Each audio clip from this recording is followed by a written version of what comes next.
Woensdagmiddag hebben wij een man van 32 gewoon houden, zonder verste wen- of verblijfplak. Van een winkeldiefstal in Jesterwoude. Nou, die man is overgebracht naar het politiebureau. En tongensje in de ring van de dag hebben wij hem aangehouden in verband met belustigheid op de moord van mevrouw Heiltjes.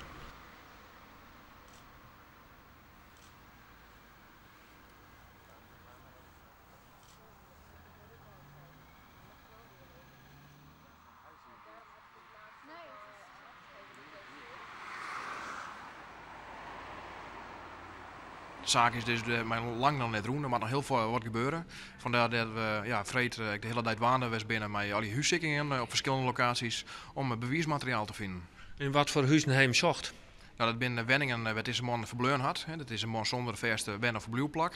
Dus dat houdt in dat er een paar dagen daar verblijft, een paar dagen daar verblijft. En vandaar dat we dus op meerdere locaties onder het ziekenhuis binnen.